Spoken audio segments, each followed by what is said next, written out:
a novel written by Makoto Fukumi, novelist and screenwriter for the Berserk anime, the 2016 version, which I know a lot of you don't love, including myself, Psychopaths, and Resident Evil Vendetta, and illustrated by Kentaro Miura, the man we all know and love. Berserk, the Flame Dragon Knight, is a short novelization of Grunbeld, the legendary dragon apostle, whom we saw fight guts at the Mansion of the Spirit Tree, but have very little knowledge on his background and his past. In terms of characterization, it's very sparse for this man, and some would argue, even after the novel itself, it's still very sparse. But before we determine whether the criticisms for this novel are legitimate or not, why don't we get into the story, explore the world, and find out more about Grunbeld, the Flame Dragon Knight.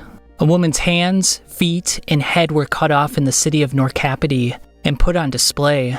This is the third instance of this happening, as the Grand General Kirsten walks in.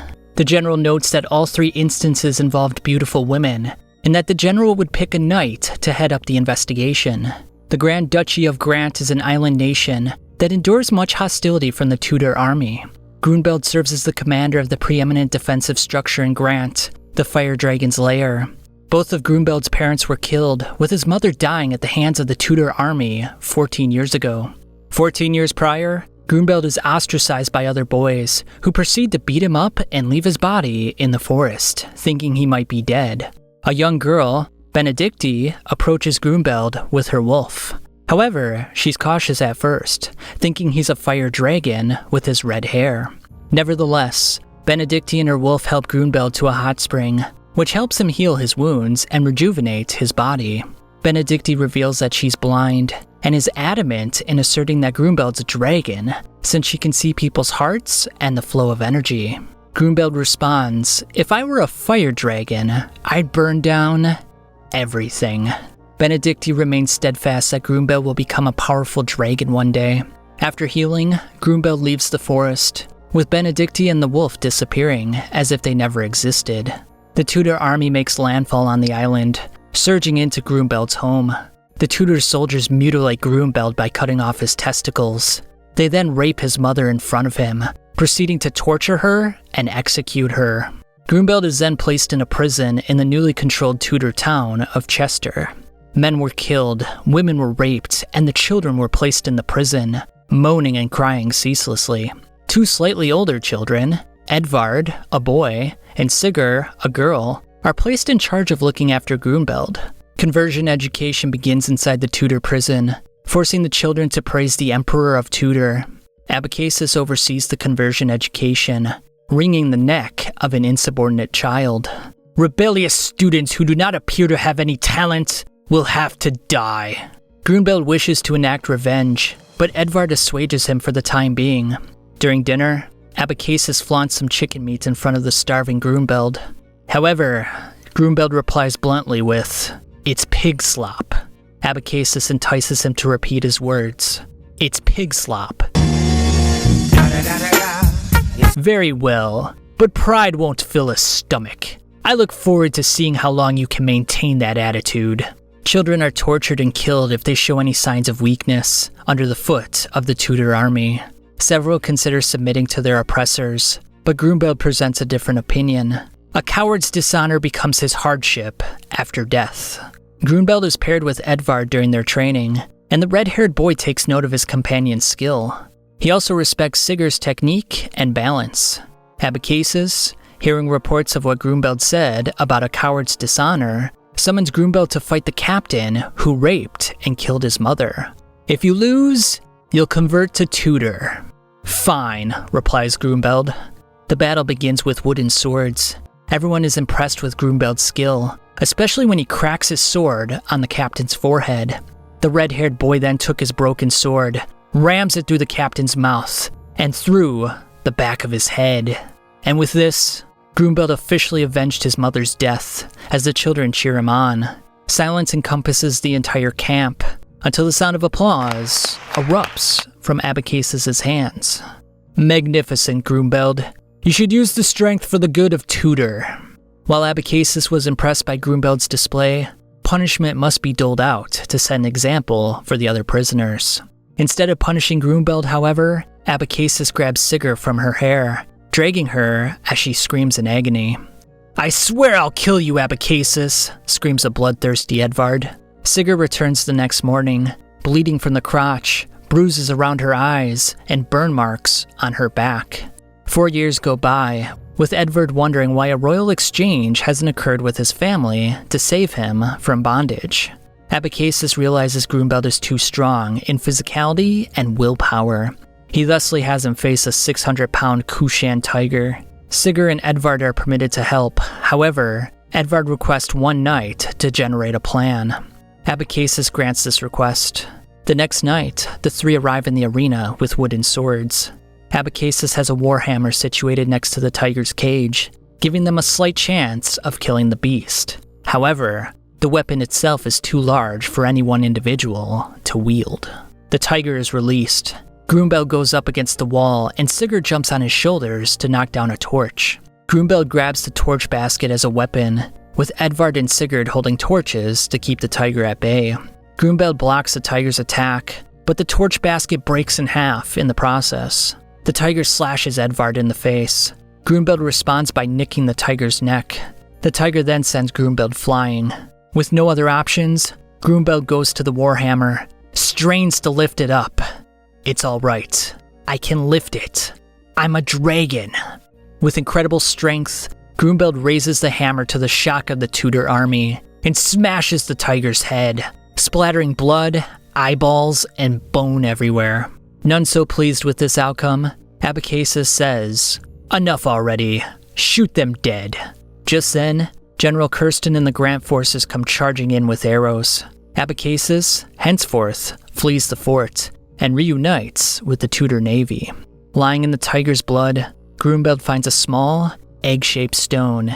He would later find out that this charm was called a Behelit. Grunbeld begins living with General Kirsten, the master of the Fire Dragon's lair. General Kirsten was old friends with Grunbeld's parents. He thusly views the red-headed warrior as a son. The next day, Grunbeld heads for the forest to meet Benedicti, but has no luck. I guess that was a dream after all. Grand Duke Haakon Grant, the country's ruler, appears during a victory celebration at the Fire Dragon's lair. Many assassination attempts were made on Haakon's life, due to his attempts at standardizing the Holy See religion in the area. Though the details were complicated, Haakon Grant was Edvard's father. "Stay devoted to your country," Haakon says to Edvard. "That's how you act toward your child who survived hell," thinks Edvard. A young priestess, who Grunbeld immediately recognizes as Benedicti, then performs a dance of offering to the northern gods. Turns out Benedicti is the granddaughter of General Kirsten. Kirsten mentions to Grunbeld that she lost her eyesight after a serious illness, but was reciprocated with supernatural powers. Benedicti sees with her mind's eye a person's secrets, feelings, and even their essence. Kirsten mentions that meeting a fire dragon in the form of a boy gave Benedicti great joy. The priestess then jumps into Grunbeld's hands. "Fire dragon, we meet again!" Sigurd, having witnessed this, leaves the affair with a gloomy look on her face, as does Edvard. At night, Grunbeld follows a wolf's howl, eventually reaching a spring where he originally met Benedicti, who happened to be there right now. Benedicti feels Grunbeld's face with her hands. "Welcome home, Grunbeld." Ludwig, the wolf, pushes Grunbeld into the hot spring, which allows his body to heal from the years of being in prison. The two acknowledge the folk tale of the destructive fire dragon. Villagers offered a princess to appease the dragon, but they eventually defeated the dragon. The winged serpent became the volcano in the center of the island, and the victors were the founders of the Great Duke family. Benedicti thinks, however, that the supposed destructive fire dragon was not evil or something to be feared, and that the princess was happy to be with the dragon. 14 years have passed since Grunbeld killed the tiger, and he has since become the leader of the Flame Dragon Knights. 20,000 Tudor soldiers come to the Fire Dragon's lair, with only 3,000 of Grunbeld's troops to defend it. Edvard, the vice commander, and Sigurd, the leader of the heavy infantry, prepare for the oncoming barrage. The commanding officer for this Tudor attack, General Dougal, moves at a snail's pace, knowing that Grunbeld is too large to ride a warhorse, preventing him from entering the battle. To his shock, however, Grunbeld comes riding out on a chariot that is being pulled by 8 war horses. The dragon that is Grunbeld pulverizes the Tudor forces with his massive warhammer. Edvard pierces soldiers with his lance, as Sigurd executes her half-sword technique to cut down the enemy with great skill and efficiency. Grunbeld continues smashing Tudor soldiers, eventually splattering Dougal to bits. After the victory, the Flame Dragon Knights capture 2,000 Tudor prisoners. Not having enough men to watch over all of them, they cut off the hands of half of the men and send them back to the Tudor army. Serving as a warning, a quarter of them have their feet chopped off and are left abandoned in a field, and the remainder were placed inside of a gibbet to starve to death. Grunbeld then enters the Temple of Extinguishment, meeting Ludwig. "Welcome back, Sir Fire Dragon." She then remarks in a joking tone, "I'm a priestess, so I can't marry you. Sorry." Grunbeld then acknowledges that only 4 people seem to understand him: Edvard, Sigurd, Kirsten, and Benedicti. Oh, and 1 animal, Ludwig. "I sense something very vast from you. I have a feeling that Behelit is going to change your fate in a big way." In Norrköping, capital of the Grand Duchy of Grant, a series of grotesque murders creates a buzz amongst the public. The murders are perpetrated by the Grand Duke Håkon due to the vexation of being reviled by the citizenry and jealousy from Grunbeld's success. A clandestine organization known as the Shadow Hands performed the dirty work under the direct orders of the Grand Duke. The group then captures a Tudor messenger who represents Abbacasis. Håkon speaks to the messenger, finding out that Tudor is planning a full-scale attack with over 100,000 soldiers. Edvard returns to Halvorsen Estate in Norrköping to meet his mother, Fulda. She is currently arguing with Håkon, and Edvard notes that she's not happy that Håkon's children with his previous wife are in line to inherit the throne. Edvard interrupts, finding out that Fulda wants to visit the dragon's lair, and according to rumors, wants Grunbeld's seed. Now the master of the fire dragon's lair, Grunbeld utilizes bulls or bears for grappling to maintain his strength. Kirsten visits Grunbeld, and Edvard tells the 3, including Sigurd, that his mother is coming to visit. Edvard takes note of Sigurd's captivating beauty, as Kirsten gets drunk while speaking to Grunbeld like a son. Kirsten tells Grunbeld that he brought Benedicti, so the red-haired giant heads to the horse stables. "The fire dragon who routs 10,000 enemies is meek as a lamb in front of the priestess," says some soldiers. Benedicti thanks Edvard and Sigurd for their commitment to the fire dragon, i.e. Grunbeld. Edvard, in a self-deprecating manner, belittles his importance. Grunbeld, not picking up on this, replies with, "Without you, the dragon might snap at its own tail." Which, as a brief aside, is a nice little reference to the Ouroboros, a concept I've talked about quite frequently in my Berserk psychological videos. Now back to the story. Benedicti then performs a holy dance in front of the soldiers to celebrate their victory. Kirsten approaches Grunbeld and says, "I have a mind to speak to the Grand Duke and have Benedicti secularized. If this came to pass, Benedicti would be permitted to enter marriage." After the dance, Grunbeld and Benedicti speak on the fort's battlements. "She's such a small girl, who seems like she might break if I touch her, yet she reminds me of my mother, the warrior." The next morning, Sigurd escorts Benedicti out of the fire dragon's lair.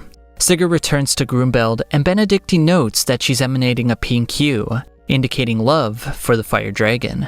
Håkon and Abbacasis meet at sea to discuss a secretive affair. Håkon begins by tossing Abbacasis a leather bag that contains the head of the spy.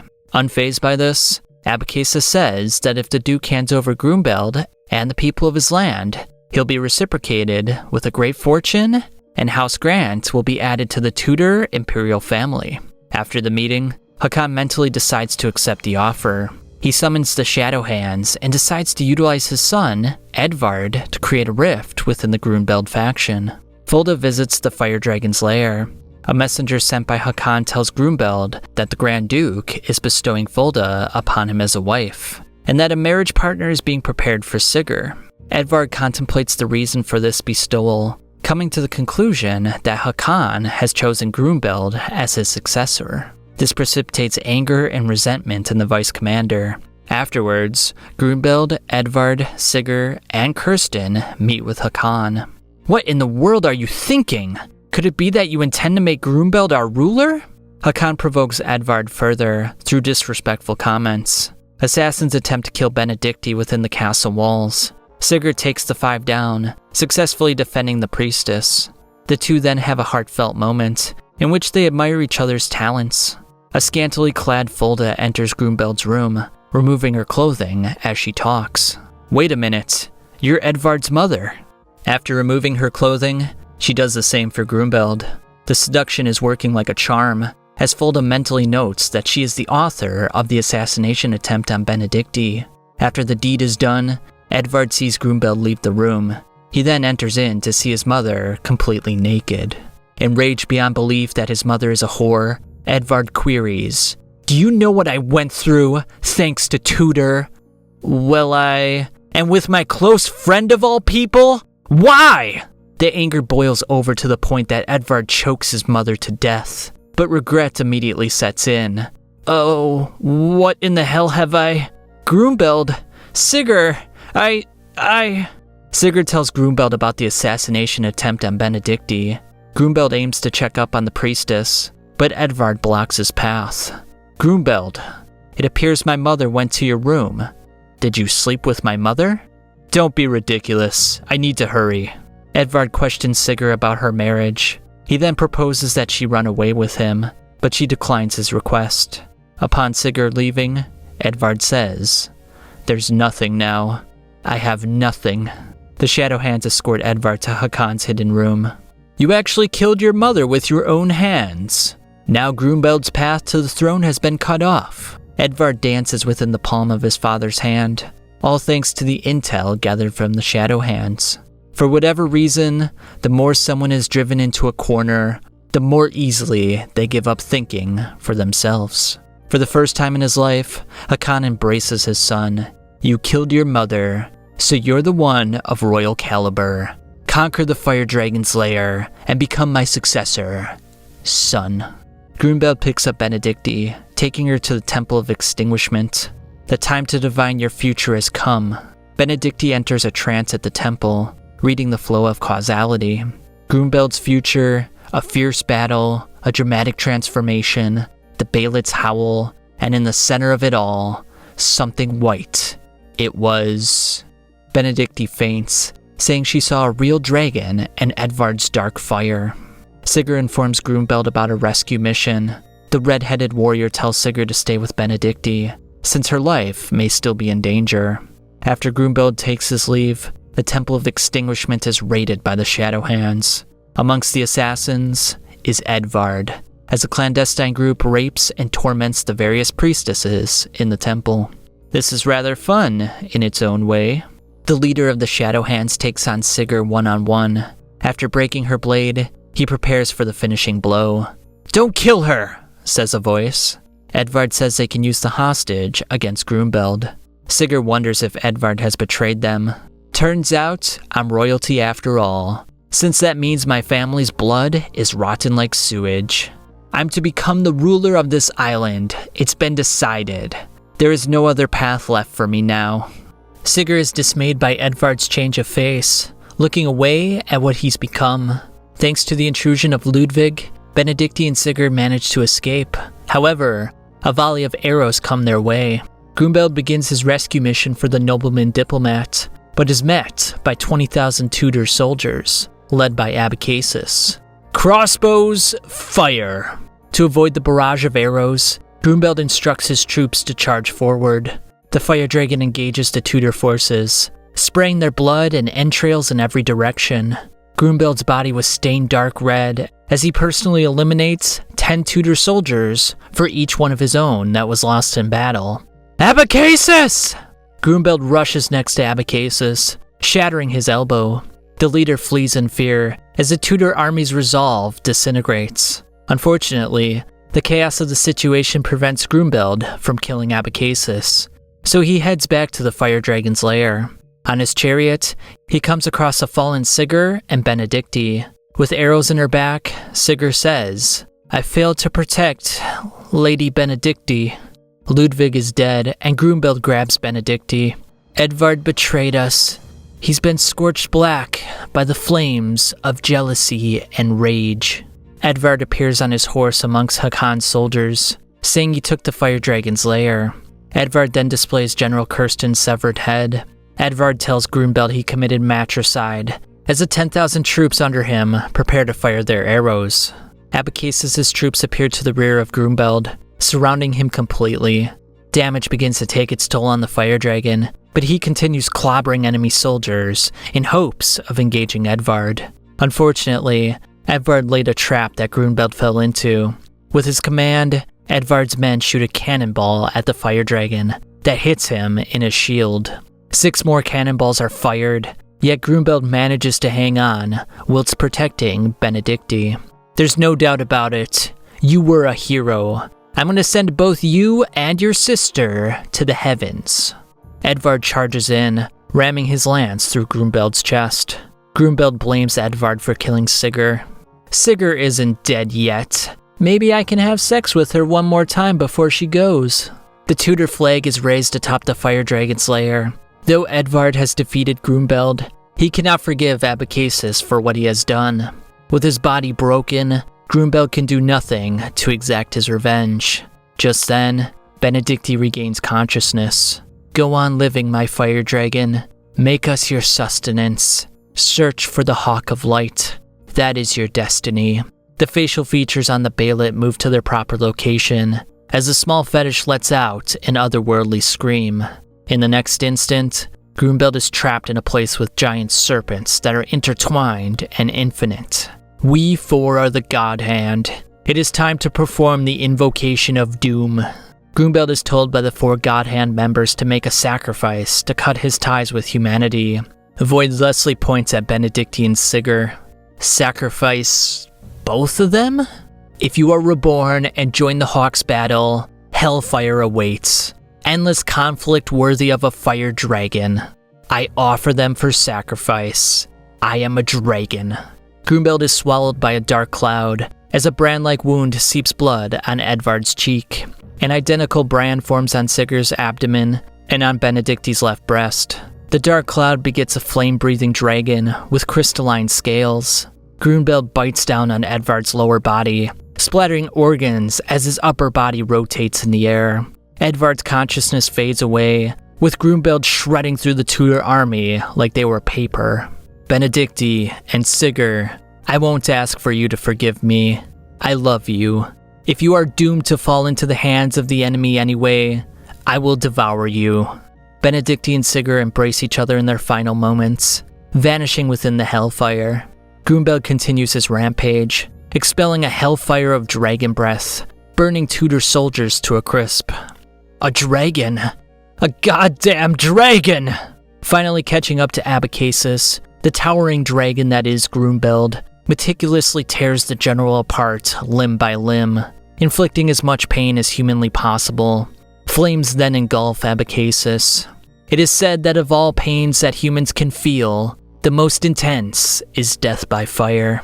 While Hakon waits for the return of Edvard, Grunbeld barges into the royal chamber, spouting flames everywhere. Grunbeld subsequently makes his way to the Kushan-occupied Midland, searching for the Hawk of Light. And with that, my friends, that officially ends the novel of the Flame Dragon Knight and Grunbeld the Apostle. Now, in terms of the criticisms for the novel itself, some people would argue that the characterization for Grunbeld is a bit light, and it sort of turns him into this good guy character, the main protagonist, that you're sort of rooting for throughout the manga. I mean, it doesn't really seem like he does anything wrong, and in fact, he was a child slave for a considerable amount of his life. So it sort of paints him as this Conan-esque, even Guts-esque character. And in fact, Guts and Grunbeld are very similar. If you think about it, Guts and Grunbeld are exceptionally large, exceptionally strong. They use weapons that only they themselves can wield because they're so heavy. They were both screwed over by someone very close to them. They both had a woman in their life that ended up dying or becoming psychologically damaged. And they were both one-man wrecking crews in the battlefield. Now in this regard, I sort of see Grunbeld as the natural opposite of Guts.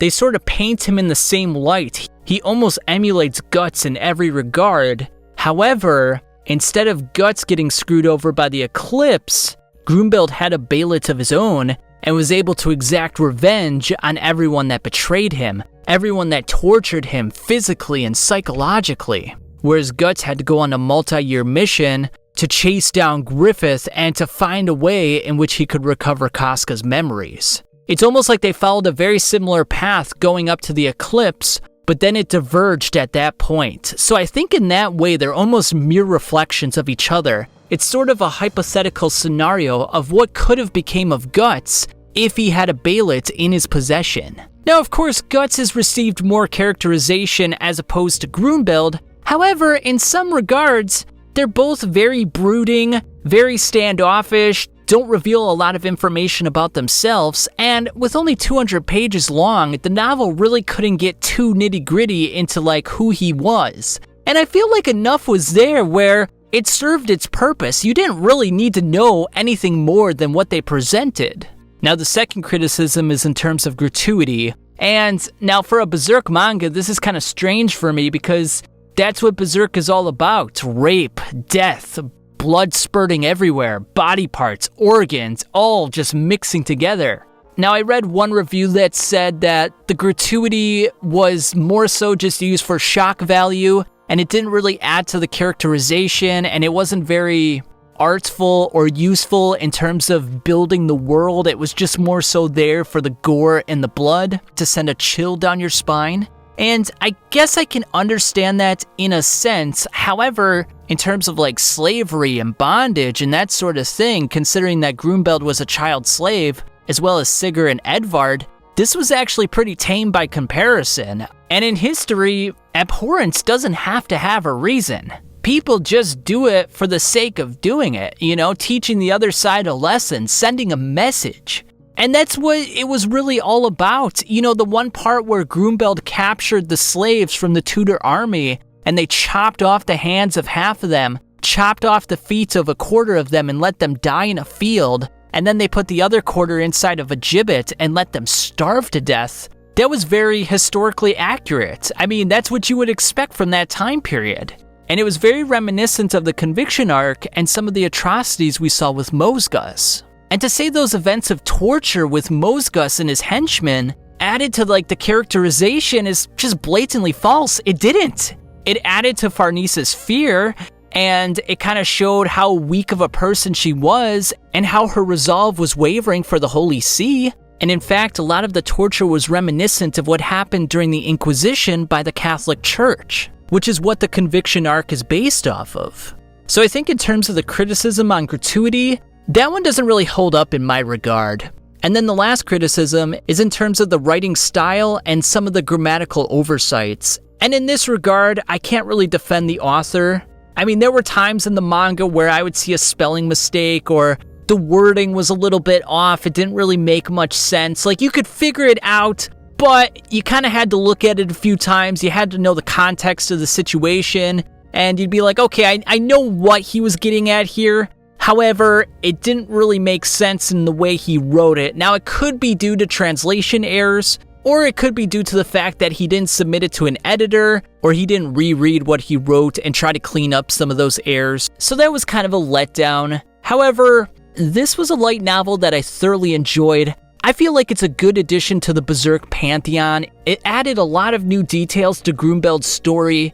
Now, if I did have to complain about something, it would be the fact that when Grunbeld made his sacrifice to the God Hand, Benedicti and Sigurd were half dead. I mean, they were just on the cusp of entering death. So it almost seems like his sacrifice wasn't worthy of becoming an apostle, because every instance of becoming an apostle, the Count, Griffith, they're sacrificing something of great worth to their life. Something that is still very valuable and still in perfect condition. Like the Count, Teresa was in perfect condition. You know, she was young, vivacious, had her whole life ahead of her. Same with the Band of the Hawk. Whereas in Grunbeld's case, Sigurd and Benedicti were just like barely hanging on by a thread. So the sacrifice was like, well, they're gonna die anyway. I mean, Edvard's gonna rape Sigurd. So of course I'll make the sacrifice, and Benedicti's not gonna live through this, so I really have no choice here. It was almost too easy for Grunbeld to make the sacrifice. Like, I feel like the sacrifice is something that's supposed to be tormenting, something that you don't want to do, but you're pushed into a corner and you don't really have much choice. Whereas him, it was like, yes, he's pushed into a corner, but it's like, this is actually really nice for me. Like, they're gonna die anyway, and I could become a dragon and exact my revenge? Sure, I'll do that. So I guess that would be my one complaint. Now, I know some other people were complaining about the fact that Benedicti had that one scene in the hot spring where she's naked, and there was a part in the manga where she was completely naked, and she got really close to Grunbeld and she was touching his face, but nothing happened beyond that. And this has already happened before in the Berserk manga. Shirka was completely naked after taking a bath and was laying over guts as he was sleeping. And Duranki, Kintaro Miro's most recent manga, has numerous scenes where Usamgalu, who's androgynous, is completely naked. So it's something that's happened before in Mira mangas, so it's, you know, take it for what you will, but that sort of thing's not going to hamper the overall story for me. I still felt like it was a fantastic story, and like I said, I enjoyed it greatly. I feel like it's a nice little addition to the Berserk pantheon. I know some people don't like it, and I know some people absolutely abhor it, and if you don't want to consider it canon, that's completely fine. But I thought I'd give my thoughts on it, my analysis, and yeah, I hope you guys enjoyed this video, and I'll catch you guys on the flip side.